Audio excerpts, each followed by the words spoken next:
Cantares, capítulo 2. Cantares, capítulo 2, versículo 10. Cantares 2, 10. Ou Cântico dos Cânticos, talvez esteja na sua Bíblia.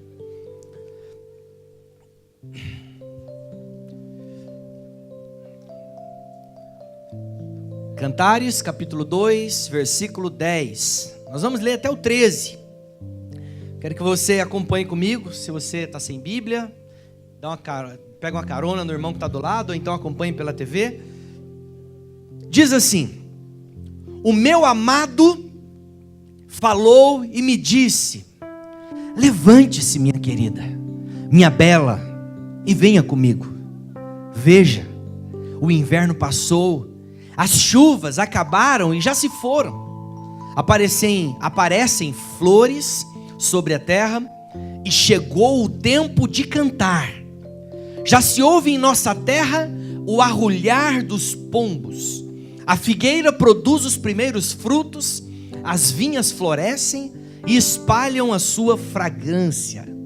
Levante-se, venha, minha querida, minha bela, venha comigo. Amém? Feche seus olhos, vamos orar. Oh Deus, como é bom ler um texto como esse, que fala do seu amor para com a sua igreja, fala do amor do noivo para com a noiva.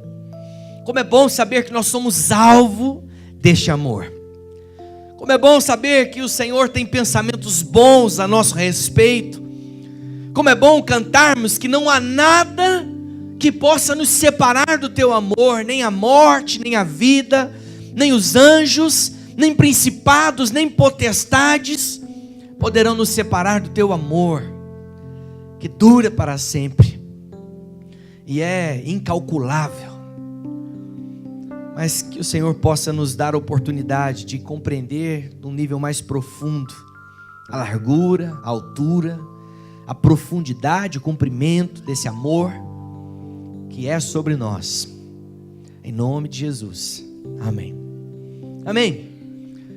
Queridos, o livro de Cantares, ou Cântico dos Cânticos, é um convite a um relacionamento de intimidade com Deus, com Cristo, com o Espírito Santo. É o Deus Todo-Poderoso convidando a igreja, a noiva, a uma vida de intimidade, a uma vida de profundo relacionamento.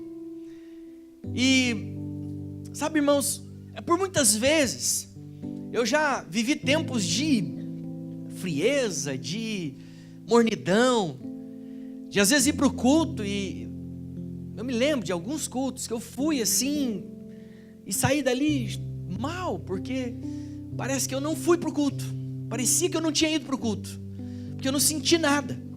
Eu não senti o amor, não senti o favor, não adorei, não exaltei de verdade, só palavras que foram liberadas. Talvez eu repeti algumas palavras que o pregador pediu, talvez eu cantei algumas músicas que eu já sabia a letra, mas nada disso foi do profundo, do íntimo, nada disso foi verdade, daquilo que estava latente no meu coração. E sabe, não tem coisa mais chata do que eu viver uma vida espiritual desse jeito. Não tem nada mais frustrante do que você viver uma vida inteira dentro da igreja e não perceber que tudo aquilo que você viveu, fez, produziu, gerou apenas cansaço e frustração. Deixa eu te falar uma coisa: se você viveu isso ou vive isso, não é por causa dele, não é por causa do noivo, talvez é porque o coração estava errado. Talvez o desejo de agradar os homens, talvez o desejo de responder a um chamado de alguém que te chamou para vir. Não sei o que pode ser. Mas a verdade é que o Senhor te chama nessa noite para uma vida de intimidade com Ele. E quando eu digo intimidade, não é essa intimidade externa, não, de dançar com Jesus, sabe? Mais baseada na emoção. Ela também envolve emoção, mas não é só emoção, porque tem uma pitada generosa de realidade. É aquela percepção de que você não está sozinho, embora não tenha ninguém do seu lado.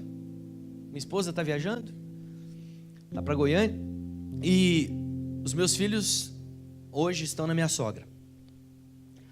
E ficaram 2 dias lá na minha sogra, com exceção de sexta e sábado. Mas eu chego na minha casa sozinho, não sei se algum irmão casado aí, homem casado, já ficou sozinho em casa. Como é esquisito, né? Chegar em casa, casa vazia, não tem barulho, não tem nada, tudo organizado, né? Tudo no lugar. Dá gosto de nada, irmão. Falo para a Aline, quando você está viajando, minha vontade é chegar em casa, ou eu mergulho no trabalho, ou então eu vou deitar e dormir. Porque é bom ter companhia. Mas a pessoa que descobriu a sua vida com Deus, na essência, ela nunca se sente sozinha. Ela nunca está sozinha. Eu me recordo de um dia eu estar sozinho em casa, e eu lembro que eu estava dando aula no seminário, matéria de João, o Evangelho de João, e eu lembro que eu fui estudar. Aí eu sentei na minha cama, com o computador no colo, e enquanto eu estudava, meu celular apitou. Um irmão tinha mandado para mim um link de uma música. Eu peguei, me chamou a atenção aquele link. Eu cliquei e falei, vou parar um pouco no estudo e vou adorar a Deus, vou ouvir a Deus. Não. Irmãos, eu acho que eu ouvi essa música umas 13 vezes. E ela tem mais de 10 minutos. Eu fiquei assim, mergulhado. Eu lembro de eu ter deitado no chão, assim, do lado da minha cama, levantar os braços, e ali eu fiquei adorando a Deus. Aí talvez você pode falar, pastor, eu nunca fiz isso, será que eu nunca estive com Deus num momento assim? Não, deixa eu te falar. Às vezes você vai estar com Deus num momento de agito, né? Você está ali naquele negócio, e de repente você sente que Deus segura a palavra que ia sair da sua boca, Ele pega ela e puxa de volta para dentro. Aí você fala, quase que eu falei besteira. Aí passa um tempo e você fala, nossa, ainda bem que eu não falei aquilo, senão eu ia me arrepender. É o Senhor. O momento foi tenso, foi difícil, turbulento, mas o Senhor esteve ali com você, te guardando, te livrando e fazendo de você alguém que é sensível ao Espírito. Mas sabe, no tempo de muitas perguntas, de muitas aparentes perdas, de muitos desafios, de dúvidas que possam surgir, sabe, entregar-se a um relacionamento vivo com Deus é poderoso. Porque esse mundo tem tantas crises. Se nós formos nos deixar levar pelas coisas que nós vivemos no tempo de hoje, meu Deus, é falta de gasolina, é não sei o que, é greve, é falta de leite na prateleira que está vivendo agora, né? Mas em outros tempos já foram outras coisas. Deixa eu te falar. Você já comeu uma comida que você gosta muito quando você estava com muita fome? Tipo assim, a comida que você mais gosta. Qual que é a comida que você mais gosta? Pensa aí. Vamos fazer um momento de compartilhamento? Fala para a pessoa do seu lado aí, qual que é a comida que você mais gosta? Compartilha com ele e deixa ele compartilhar com você. Fala aí. Qual que é? Qual que é a comida? Beleza, pronto. Terminou o recreio. Olha para cá. Presta atenção. Beleza, essa comida aí que você compartilhou com esse irmão aí. Imagina só que você está com muita fome. Você passou o dia inteiro, não conseguiu parar para almoçar, não tomou café da manhã, não tomou café da tarde. Quando você chega na sua casa para jantar, tá lá sobre a mesa esse prato que você tanto ama, né? Aí você já comeu desse jeito, estando assim, muita fome, comer esse prato que você gosta tanto? Deixa eu te falar. Esse livro, Cantares, é isso. É a junção da fome com a vontade de comer. É a história de um Deus apaixonado por uma igreja desejosa de ser amada. O livro de Cantares é isso. Se você parar para prestar atenção no que nós lemos, é isso. Nós servimos a um Deus que é apaixonado por nós, que deseja se relacionar conosco, que se expõe a um relacionamento conosco, com seus filhos, que se expõe tanto, que não se contenta com os primeiros limites do relacionamento, mas ele insiste em se relacionar profundamente. e não se limita a amar apenas quando merecemos, porque nunca merecemos, mas Ele nos ama incondicionalmente. Que amor é esse, né? Os filhos, dentro das limitações que nós temos como filhos, né? Nós percebemos que não tem medo de ser compreendido muitas vezes, né? Nos seus desejos. Às vezes eles pedem umas coisas que a gente fala: peraí, você tem noção do que você está pedindo? Nós somos esses. Às vezes a gente pede umas coisas que pode confundir a cabeça do pai. Ele fala: puxa, por que você está pedindo isso? É um negócio tão grande. Mas uma das coisas mais difíceis que nós temos de admitir nas nossas vidas é que nós queremos controlar todas as coisas que nós queremos viver. Mas uma das coisas mais preciosas de se viver em Deus é entregar nas mãos dele o controle da nossa vida. É dar a Ele, entregar a Ele. Porque a experiência de se relacionar com um Deus que é Salvador, praticamente todos nós aqui já tivemos. Mas a experiência de se relacionar com um Deus que também é Senhor, talvez nem todos nós tenhamos. De confiar, de entregar, de maneira irrestrita. Sabe, irmãos? E é uma tolice tão grande a gente tentar controlar alguma coisa, porque no final das contas você vai descobrir que você não controla nada. Você vai perceber que você não tem controle de nada.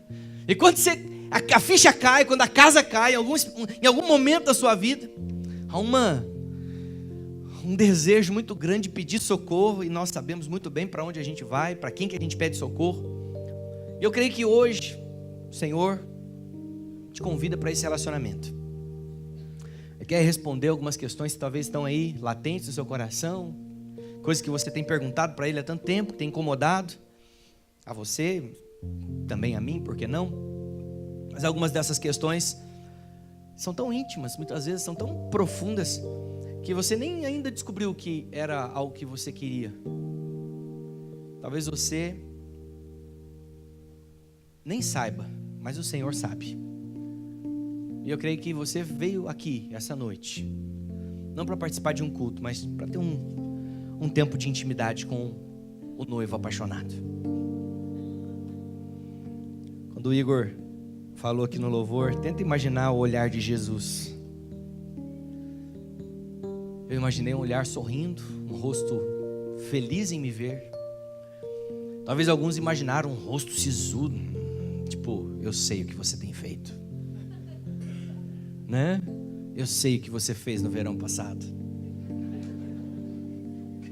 Eu não. Eu imaginei um rosto de quem sabe o que eu fiz no verão passado, no antepassado, em todos eles, e inclusive hoje, mas continua olhando. Sabe aquele emoji que tem um coração no lugar dos olhos? Que ele me olha daquele jeito, apaixonado por mim, porque eu sou essa noiva, você é essa noiva.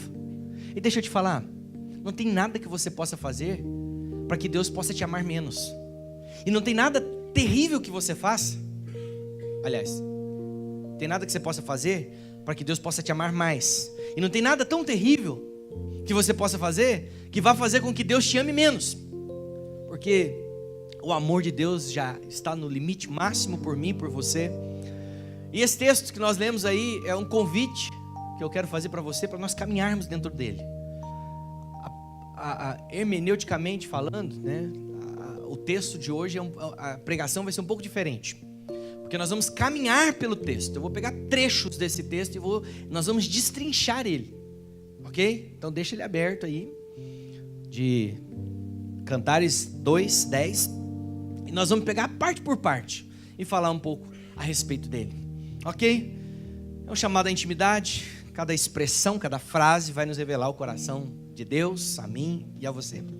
E a primeira expressão que eu vejo aí, está no versículo 10, diz assim: o meu amado. Pronto, essa é a primeira expressão. O meu amado. Não é alguém qualquer, não é qualquer pessoa, é o meu amado. Além de ser alguém que eu amo, é alguém que me ama, é alguém que troca comigo. O nosso Senhor, Ele se permite se relacionar de uma maneira individual pessoal com cada um de nós. Embora Ele seja o alvo do amor de todos nós como igreja, Ele também é o alvo do amor individualmente. Deus conhece seu coração, Deus conhece seus anseios, Deus conhece seus sonhos, Deus conhece suas limitações, conhece seus pecados. Deus conhece tudo a seu respeito, melhor do que qualquer outro. Mas ainda assim, Ele se permite relacionar conosco. Você sabia que o seu nome está escrito na palma da mão dele? Você sabia que um dia, no dia que você aceitou Jesus, você foi colocado na palma dele? João capítulo 10, versículo 23 diz que aqueles que estão na mão dele, ninguém poderá tirar. Você acredita nisso? Então para de ficar com medo de ir para o inferno, meu irmão. Aceitou Jesus? Você está na mão dele. Não tem capeta, não tem diabo, não tem ninguém que vai poder tirar você de lá. Você é alvo do amor dele.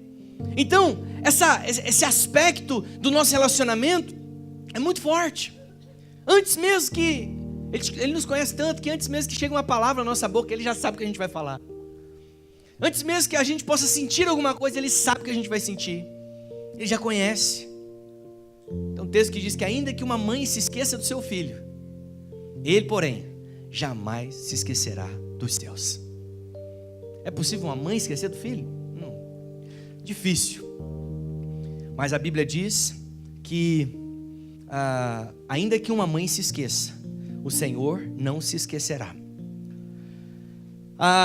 Abra comigo, mantenha segurando aí esse texto, mas vai para 1 João capítulo 10, 1 João 4, 9 e 10. 1 João 4, versículos 9 e 10.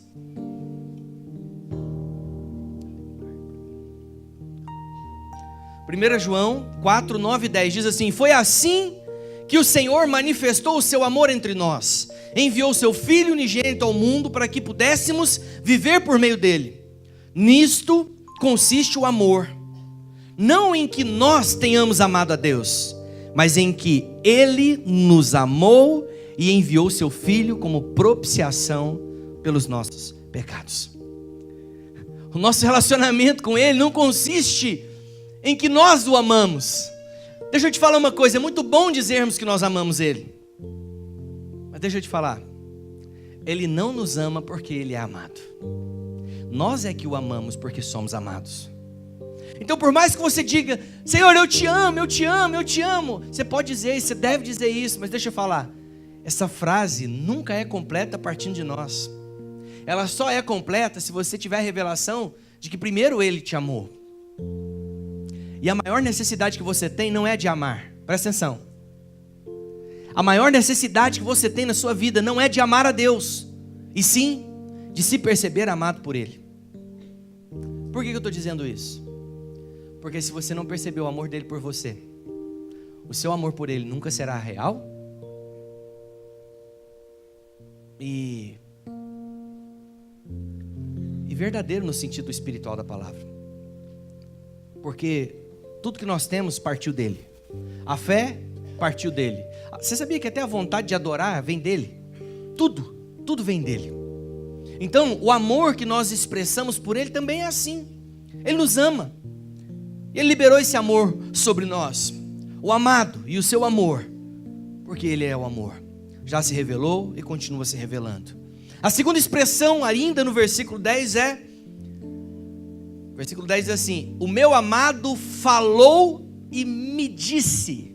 Esse falou e me disse. Deixa eu te falar, nós servimos a um Deus que fala. Nós não servimos a um Deus mudo. Nós não servimos a um Deus que não responde. Nós servimos a um Deus que fala, um Deus que manifesta, um Deus que libera, um Deus que dá. Ele fala: haja, e ouve. A Bíblia diz que os céus declaram a glória de Deus e o firmamento proclama as obras de suas mãos, lá em Salmo 19:1. Quando eu ouço o falar dele, quando eu ouço que ele quer me dizer algo, o que isso gera? Deixa eu te falar uma coisa, é muito ruim se relacionar com alguém que não fala. Você conhece alguém que fala pouco? É difícil ter uma amizade profunda com alguém que fala pouco, porque isso denota o quê? falta de segurança, falta de liberdade, falta de amizade, sei lá, qualquer outra falta. Porque quem tem intimidade, fala. Quando eu me casei, quando eu comecei a me relacionar com a minha esposa, eu me lembro que eu sentava à mesa para almoçar e eu não falava nada, eu só comia. E ela me cobrava: amor, você tem que falar, meu pai é à mesa, minha mãe, você não fala. Eu falei: mas para que a gente sentou? Vamos para a sala, vamos sentar e vamos conversar. Nós sentamos à mesa, vamos comer. Ela: não, amor, o momento da mesa. Ela me ensinou esse valor e eu aprendi, graças a Deus. E hoje eu sento e converso com a minha família. Eu tenho intimidade com ela. Deixa eu te falar, você tem intimidade com Deus? Ou você só fala? Você não permite Deus falar com você? Deve ser muito chato servir a Deus só falando. Eu quero te falar, tem momentos que eu não estou esperando e Deus fala comigo. Tem situações que eu estou distraído com algumas coisas e Deus me prende a atenção a respeito de algo, me leva a ver coisas que eu não estava percebendo e Ele fala ao meu espírito. Deixa eu te falar, quando Deus fala com você pelo seu espírito, o que você sente?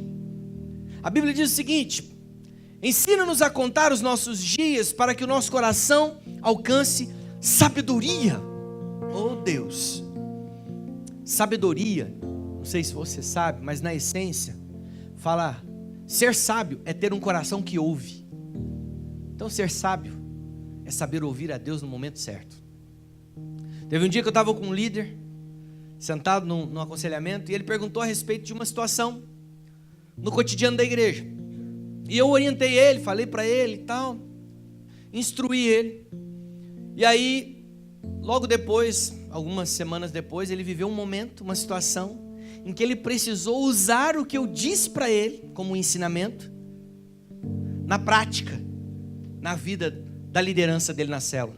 Ele falou: pastor, se o senhor não tivesse falado aquele dia para mim aquele negócio, eu não ia saber responder. Os irmãos estavam me perguntando ali. Sabe, irmão, se esse querido, amado irmão não tivesse o coração que ouve, ele não teria assimilado o que foi dito para ele.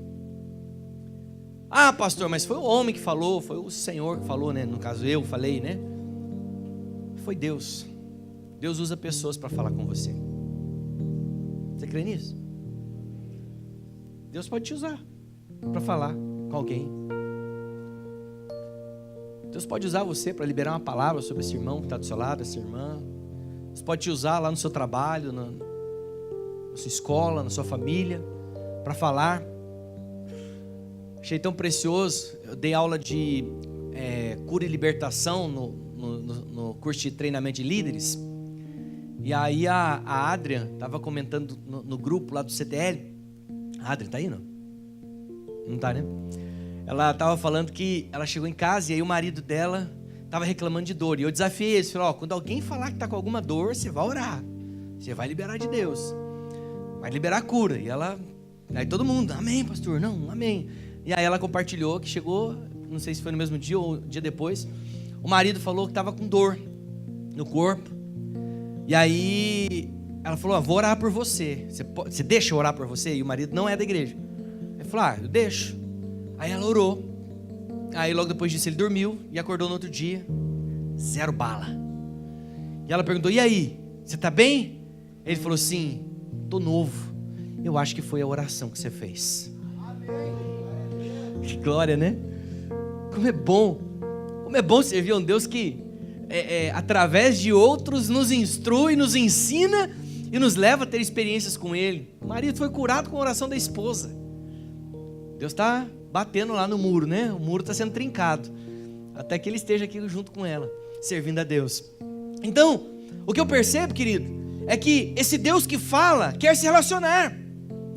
Terceira expressão, ainda no versículo 10, né? O versículo 10 diz assim: o meu amado falou e me disse. Agora vamos lá para o que ele disse: levante-se, minha querida, minha bela, e venha comigo. Deixa eu te falar, às vezes nós estamos passando por momentos difíceis, situações complicadas, de dor, de perda, de, sei lá, de frustração em alguma área.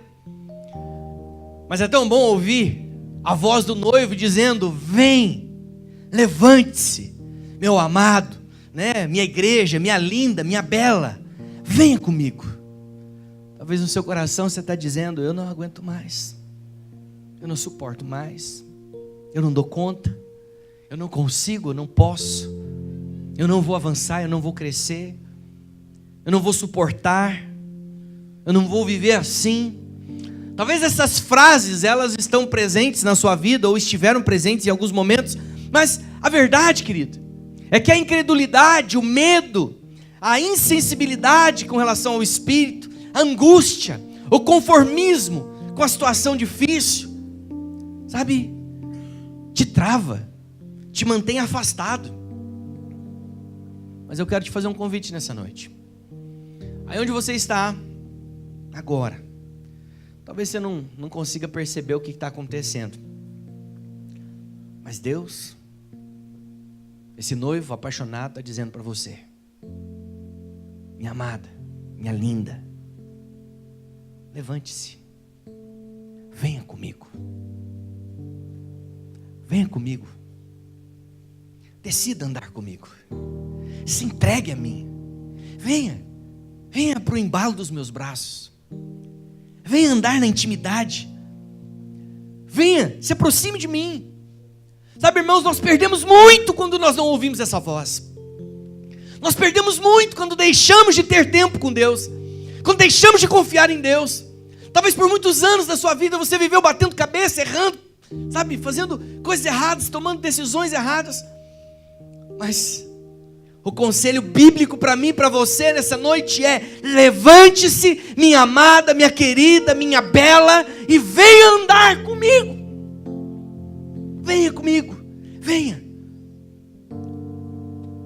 Porque a palavra de Deus diz lá em Salmo 91:14: porque a mim se apegou com amor, eu o livrarei, colocarei você a salvo, porque você conhece o meu nome. Você me invocará e eu te responderei. Na sua angústia eu estarei contigo. Vou te livrar e glorificarei o teu nome. Uma palavra poderosa para Deus, de Deus para você. Não sei se você entendeu. Diz assim: porque a mim se apegou com amor, eu o livrarei e pô-lo-ei a salvo, porque conhece o meu nome. Ele me invocará e eu responderei. E na sua angústia eu estarei com ele, e vou livrá-lo e glorificá-lo. É isso que o Senhor diz a você. A quarta expressão desse texto, está ali no início do versículo 11, diz: veja. Veja. Nós pecamos muitas vezes em olhar com os nossos olhos naturais.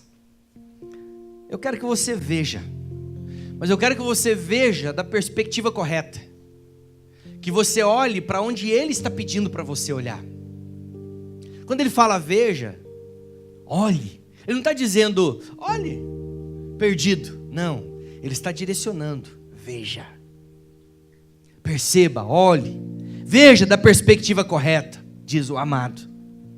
Mas sabe qual que é o problema? Nós somos rápidos em olhar para as circunstâncias, para aquilo que nos esfria para Deus, para a igreja, para os nossos relacionamentos, para os defeitos do nosso líder, para os defeitos dos irmãos que estão do nosso lado. Nós somos rápidos em julgar, somos rápidos em qualificar, em estabelecer graus. Nós somos rápidos demais em qualificar e desqualificar. Mas Deus está pedindo para você: veja, veja, mas veja com os meus olhos. Enxergue com a maneira que eu quero que você enxergue. Já tratei situações de casamento que o marido chegou para mim e disse: pastor, não dá mais, para mim não dá mais.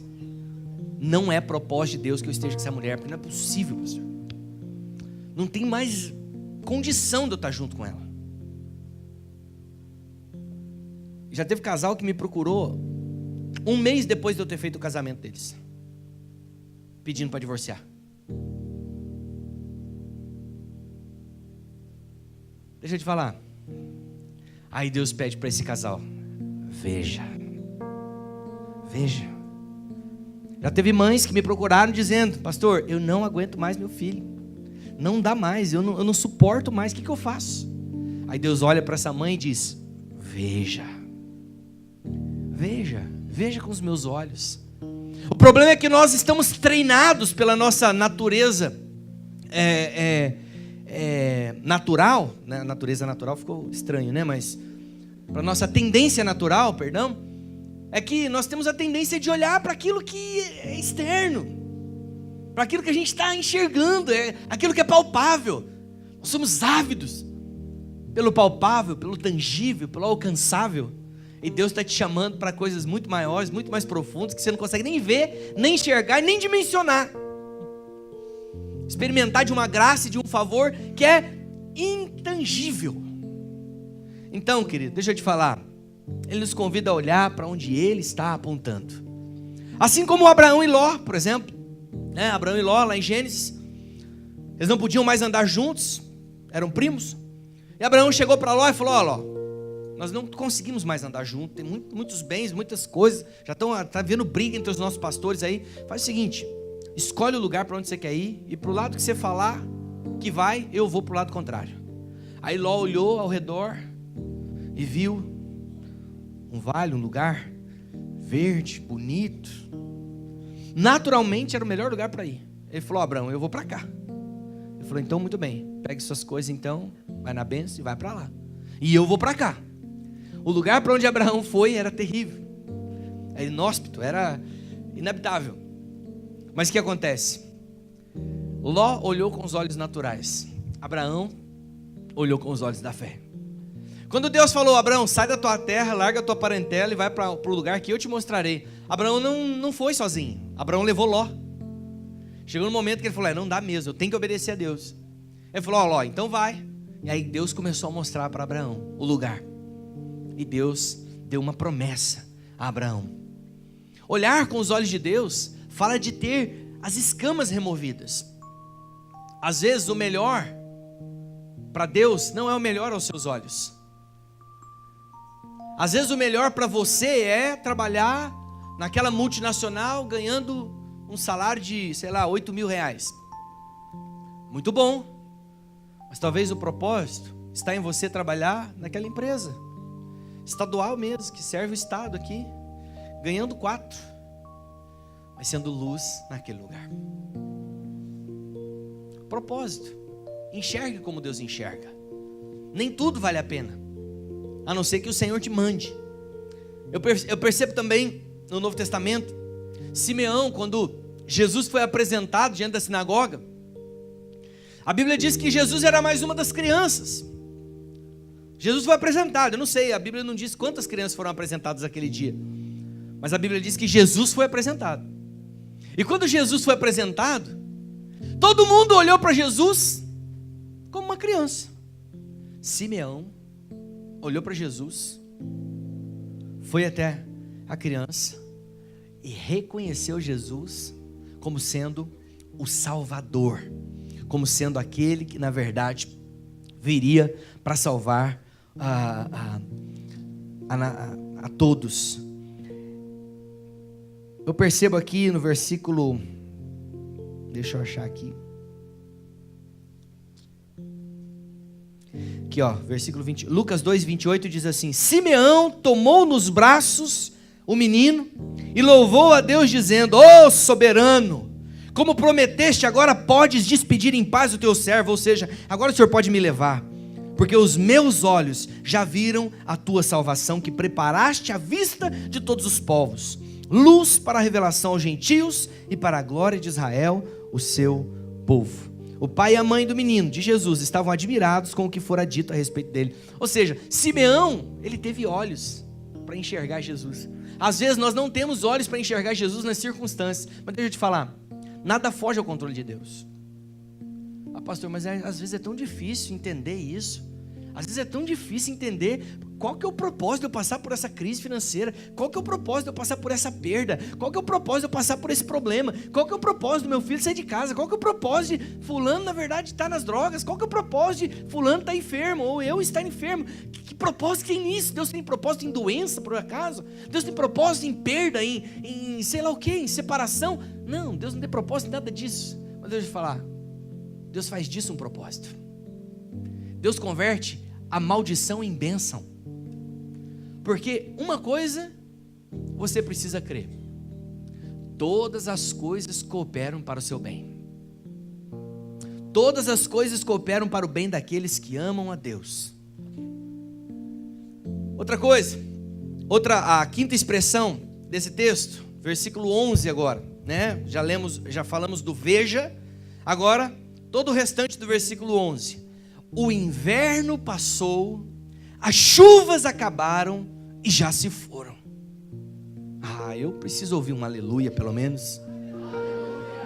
Você entendeu o que está falando aqui? O inverno passou, as chuvas acabaram, já se foram. Sabe, irmão, deixa eu te falar, todo mundo passa por tempos de inverno. Todo mundo passa por dias de chuvas. Todo mundo passa por momentos difíceis. E talvez você está passando por isso. Talvez você esteja vivendo isso. Mas sabe, querido, quando esse texto veio como revelação para nós, como pastores, isso calou o nosso coração de um jeito tão poderoso. Nós cremos nisso com toda a nossa força. Eu quero que você creia também. Não importa o rigor do inverno que te alcançou. Não importa o tamanho do problema que você está vivendo, meu querido. Não interessa o tamanho da dor que está aí gritando no seu coração. Creia com toda a sua força. Essa é a palavra de Deus para você. O inverno já passou. Já passou. Já passou. As chuvas acabaram. Meu irmão, a fé tem um poder que muitas pessoas não acreditam. Quando chega o inverno, aquilo que era tão bom, aquilo que era tão agradável, se torna desgosto. Aquilo que frutificava, não frutifica mais. O que fazíamos com leveza, agora parece ser pesado. Aquilo que era tão bom de fazer para você, às vezes se tornou algo chato, ruim, pesado. Às vezes na liderança, você pode estar passando por isso, achando que a liderança se tornou sem sentido. Você já tentou, já se bateu para lá e para cá. Essa célula não cresce, não avança, não vai. Meu Deus do céu, o que eu faço para essa célula crescer? É o inverno, filho. Mas o inverno passa, viu? É uma estação. É uma estação que traz consigo alguns ensinamentos muito poderosos, muito preciosos. Às vezes a gente não percebe, irmão. Mas no inverno da alma, o humor altera, o sorriso passa longe, você fica chateado, você fica sisudo. E se você ir caminhar nessa vibe aí, sabe o que vai acontecer? Você não vai conseguir perceber que é no inverno que as raízes são aprofundadas. Algumas árvores no inverno permitem que todas as suas folhas caiam. Ficam só os galhos. Já viu uma figueira? Figo é assim. Tem época do ano que você olha para a figueira, você fala, morreu. Não tem folha nenhuma, é só os galhos. Mas de repente, chega uma fase do ano que as folhas começam a surgir e os frutos também. Quando as folhas caem, é a árvore se preparando para estar mais firme no chão. O inverno não vem para matar você, meu irmão. As circunstâncias ruins não vêm para esgotar a sua fé. As circunstâncias ruins muitas vezes vêm para que durante elas eu possa estar mais consolidado em Deus, mais dependente dEle, mais grudado naquele que é a fonte da minha vida. É também no tempo do inverno que é estabelecida a base para os novos frutos, onde se adquire consistência para as novas fases. Dependendo da sua resposta nesse inverno, vai ser a colheita que você vai ter no tempo certo. Porque tem pessoas que no inverno da alma chutam o balde, desistem, se desesperam, perdem a noção, se larga da esposa, do marido, sai de casa, sei lá, quebra tudo, xinga. Abandona a igreja, Deus, célula, tudo. Larga tudo. E aí ele fala, eu preciso de um tempo. Oh, meu amado. Que o Senhor faça você enxergar que o inverno é o tempo para você dar respostas. E essas respostas serão a base que vai estabelecer a qualidade do fruto e a quantidade de frutos que você vai colher. Consegue entender? Daniel 2:20 diz assim: bendito seja o nome de Deus para sempre, porque só Ele tem sabedoria e poder. Ele controla tudo que acontece na terra. Ele derruba os reis de seus tronos e coloca outros em seu lugar. É Ele quem dá sabedoria aos sábios e inteligência aos que estudam. Ele revela mistérios profundos que o homem não pode conhecer. Ele conhece tudo que está escondido, porque Ele é luz e a escuridão não atrapalha Deus. Ele conhece tudo, irmão. A gente enxerga só uma parte, mas Ele conhece tudo. Ele conhece o começo da sua história, conhece o que está passando agora e sabe para onde Ele está te levando. Ele é o Senhor da história. Ele conhece tudo. Nada está oculto aos olhos de Deus. A escuridão não atrapalha Ele. Confie nele, meu irmão. Está passando pelo inverno, está passando por uma hora difícil. Então deixa eu te falar, esse é o tempo de você dar respostas e esperar o tempo da abundância e da fartura. A palavra de Deus também diz ali em Salmo 35, pois a sua ira dura só um instante, mas o seu favor dura a vida toda. Aleluia. Fala, o favor de Deus sobre a minha vida dura do início ao fim. Aí o texto continua: o choro pode persistir uma noite, mas pela manhã irrompe a alegria. Eu confio nessa palavra. Eu confio nesta palavra. Tem dias de choro, tem dias de pranto, de tristeza, de pesar, de perda. Tem, mas creia, a alegria virá pela manhã. Oh, querido, isso é tão poderoso. A sexta expressão do texto é, ali no versículo 12: aparecem flores sobre a terra, já se ouve em nossa terra o arrulhar dos pombos. Ou seja, já há alguns sinais de que o inverno passou. As folhas, as flores já aparecem. Dá para perceber, pode ser ainda do tamanho da mão de um homem. Um profeta que percebeu que Deus iria fazer algo ao olhar para o céu e ver uma nuvem do tamanho da mão de um homem.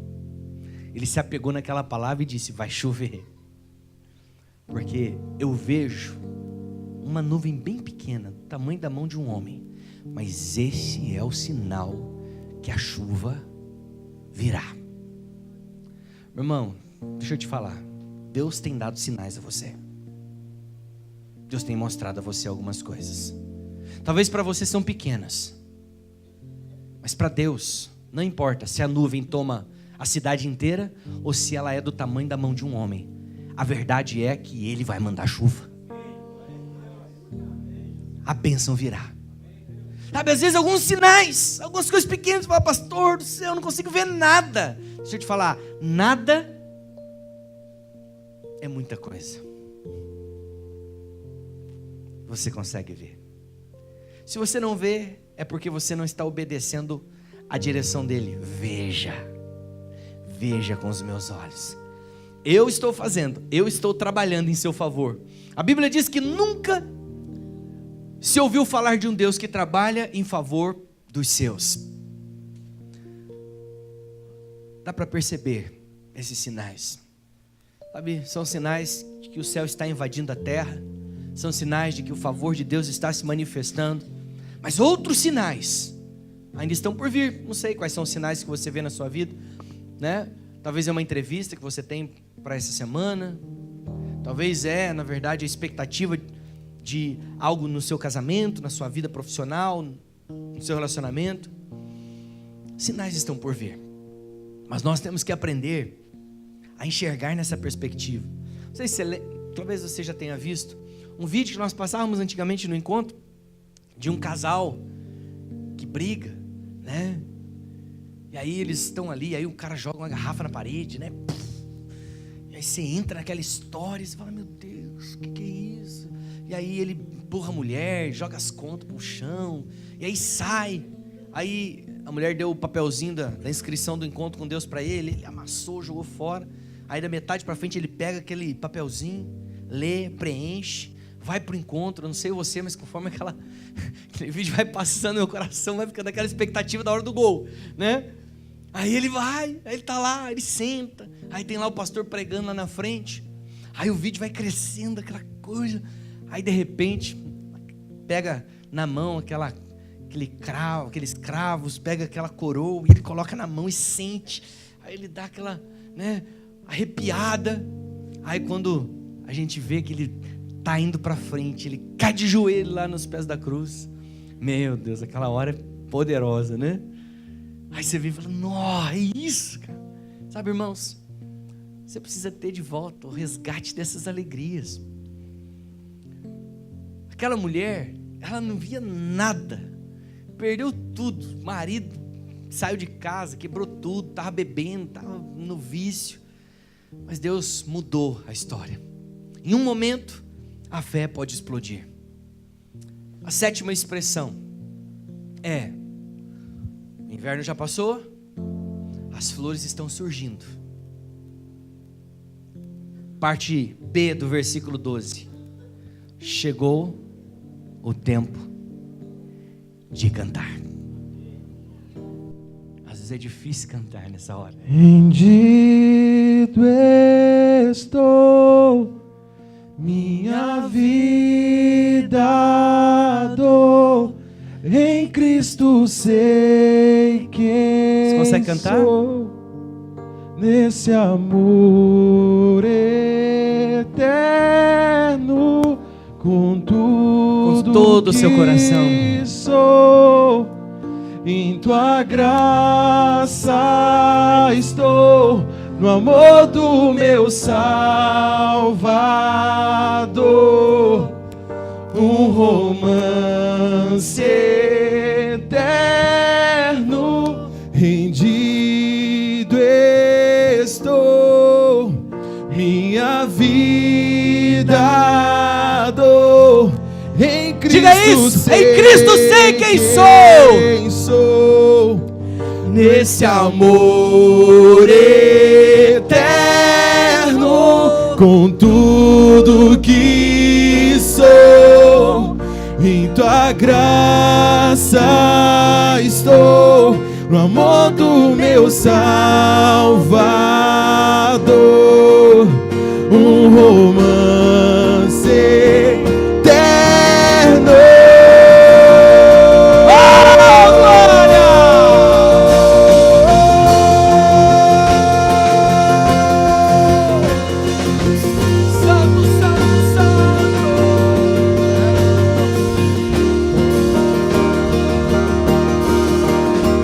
Rendido estou, em tua graça estou, no amor do meu Salvador, um romance eterno, rendido estou, minha vida dou, no amor do meu Salvador, um romance eterno, para aquele que me resgatou, para aquele que me aceitou, para aquele que é o meu Salvador. O que você faz? Pra sempre canto, para aquele que me resgatou, para aquele que me aceitou, para aquele que é o meu Salvador, pra sempre canto, para aquele que me...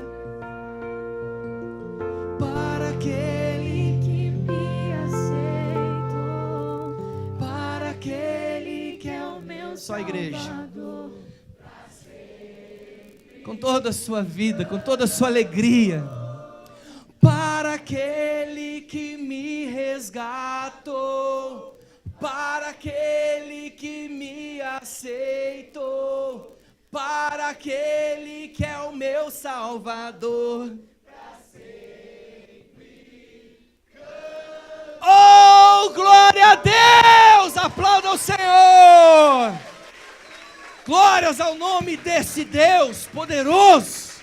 Aleluia! O texto não acabou ainda. Portanto, se assente por mais um minuto. Amém? Falta o versículo 13. É que eu precisava parar para cantar. O texto diz: chegou o tempo de cantar, eu não podia fazer diferente. O versículo 13 diz o seguinte, a 8ª expressão: a figueira produz os primeiros frutos, as vinhas florescem e espalham a sua fragrância. Há um cheiro novo no ar, há um ambiente diferente, há uma vida. Aí você começa a fazer projeções. Percebe? Desde o início da palavra, você passou por momentos. Você está sendo conduzido para aquilo que Deus quer fazer na sua vida. E agora então, você percebe uma expectativa no seu coração de coisas grandes e boas. Talvez você chegou aqui desapontado, perdido, sem saber direito o que pensar ou como crer. Mas eu creio que o Senhor já está plantando no seu coração essa expectativa de coisas boas e grandes. Porque a palavra de Deus diz: a figueira produz os primeiros frutos, as vinhas florescem e espalham a sua fragrância. Creia nisso. Chame a existência isso. Diga: eu creio, Senhor, que a figueira já está produzindo os seus frutos. Eu creio, Senhor, que as vinhas já estão floridas. Eu já sinto o cheiro de coisa boa. Sabe quando você está chegando na casa de alguém, você já sente o cheiro daquilo que ele está fazendo? Já sentiu isso? Sei quem compartilhou comigo, que disse que estava indo para casa e a esposa estava fazendo um bolo. Eu senti o cheiro do bolo, eu falei: nó, eu sou apaixonado por bolo. Eu falei: deve ser poderoso, né? Quando a minha esposa faz, eu chego, cheiro de coisa boa. Ou então quando a minha esposa, eu levanto primeiro, faço café, e ela diz que gosta do café que eu faço, porque diz que é melhor do que o dela. Eu acho que é só para eu fazer todo dia, mas tudo bem. Ela diz que o meu café não tem igual. Amém. Vou crer. E aí quando eu faço, ela está deitada ainda, eu estou insistindo: vem, amor, vem. Aí quando ela sente o cheiro, ela já levanta. Ela pensa: tem coisa boa na mesa. Vou levantar porque tem coisa boa me esperando lá embaixo. Deixa eu te falar. Sinta o cheiro das coisas boas que o Senhor está preparando para você. Faz assim, ó.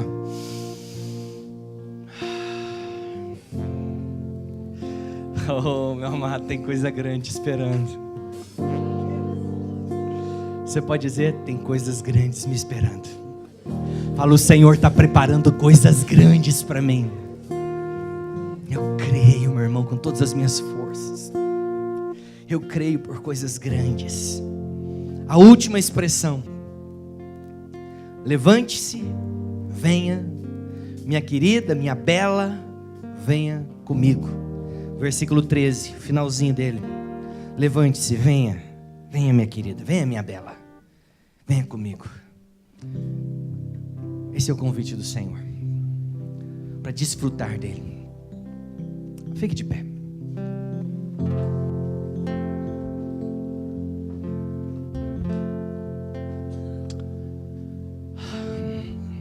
Eu queria tanto ter o poder para semear aí no seu coração a fé que eu estou sentindo. Mas é estupidez minha, porque talvez a fé que você está sentindo é maior do que a minha.